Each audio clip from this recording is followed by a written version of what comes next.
হযরত মূসা আলাইহিস সালাম ওনার জামানায় উনি একদিন আল্লাহকে বলে, আল্লাহ আমি চাই আমার সমাজে আমার এলাকায় সবচাইতে বড় গুনাহগার কে?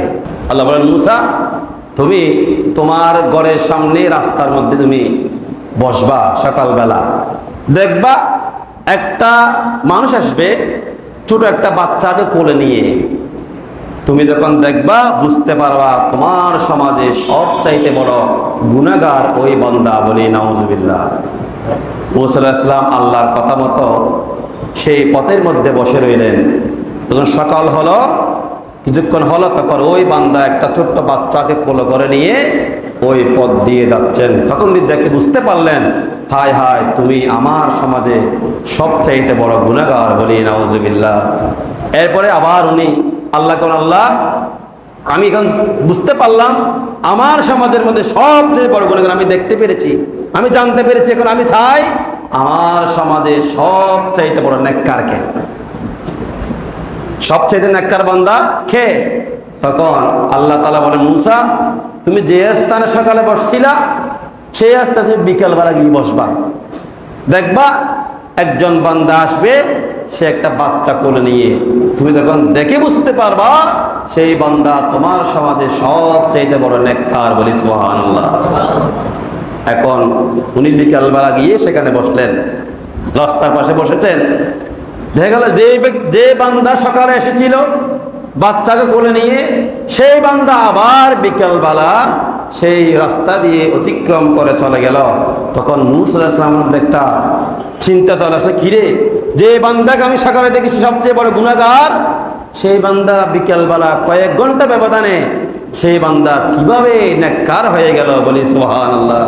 তখন আবার আল্লাহ তাআলা ওনাকে সমাধান দিচ্ছেন, ফয়সালা দিচ্ছেন।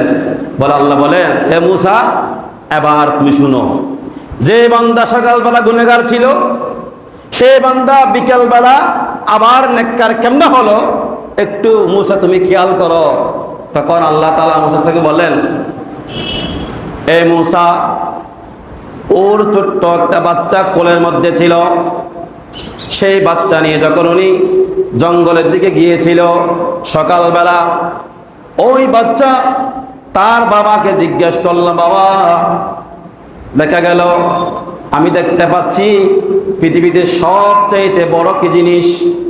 তখন বাবা উত্তর দিল, এ আমার সন্তান, এ আমার ছেলে, তুমি শুনো, সবচাইতে বড় হলো এই জঙ্গলটা। এই জঙ্গলটা সবচেয়ে একটা বড় জিনিস। এখন আবার সন্তান প্রশ্ন করে, এ আমার পিতা, জঙ্গলের চাইতে বড় কিছু পৃথিবীতে আছে কিনা? তখন আবার বাবা উত্তর দেয় সন্তানকে, এ আমার সন্তান শুনো, এই জঙ্গলের চাইতে বড় হচ্ছে বড় বড় পাহাড়। বলি সুবহানাল্লাহ। এরপরে সন্তান আবার প্রশ্ন করে, এ আমার বাবা একটু আপনি বলুন, এই পাহাড়ের চাইতে বড় পৃথিবীতে কিছু আছে কিনা? আবার বাবা সন্তানকে উত্তর দে, এ আমার সন্তান শুনো, পাহাড়ের চাইতে পৃথিবীতে বড় হচ্ছে আকাশ। আকাশের চাইতে বড় কিছু নাই। আবার সন্তান জিজ্ঞাসা করে, ও আমার বাবা আকাশের চাইতে বড় কিছু আছে কিনা?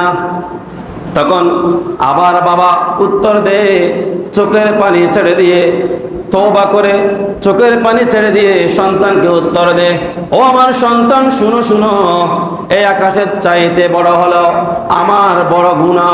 বলি নাউজুবিল্লাহ। মানে আমার গুনাহ অনেক বড়, এর চাইতে আমি যে বড় গুনাহগার, আমার গুণের চাইতে বড় আকাশের চাইতে আমার গুনাহ বড়। এবার আবার সন্তান প্রশ্ন করে, ও আমার বাবা আপনার গুনাহ চাইতে বড় কিছু আছে কিনা? আবার বাবা চোখের পানি ছেড়ে দিয়ে কান্না করে বলে দিল, আমার সন্তান শুনো, আমার গুনাহ চাইতে মহান মহান কোটি কোটি গুণ বড় আল্লাহ তাআলার রহমত। বলি সুবহানাল্লাহ। এটাই বলার সাথে সাথে আল্লাহ তাআলা কুদরতি অন্তরের মধ্যে রহমতের জোয়ার চলে আসে। আল্লাহ বলেন, এ বান্দা যখন হাত দিলে তওবা করে চোখের পানি ছেড়ে দেখুন, আল্লাহ আমাকে রহমত অনেক বড় বলেছে, আমি রহমতের জোয়ার দিয়ে বান্দার সমস্ত সমস্ত গুনাহ ক্ষমা করে আমি ওই বান্দাকে নেককার বানিয়ে দিলাম, বলি সুবহানাল্লাহ।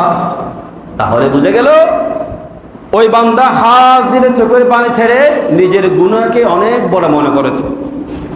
এটা আল্লাহ তাআলার দরবারে, এটা আল্লাহর কাছে খুব ভালো লেগেছে। এমনভাবে তওবা করেছে, উনি এমনভাবে আল্লাহর রহমতকে বড় মনে করেছে, সেটা আল্লাহর ভালো লাগার কারণে আল্লাহ তাআলা ওই বান্দার সমস্ত গুনাহ ক্ষমা করে সকালবেলা বদকার ছিল, বিকালবেলা নেককার হয়ে গেলে, বলি সুবহানাল্লাহ।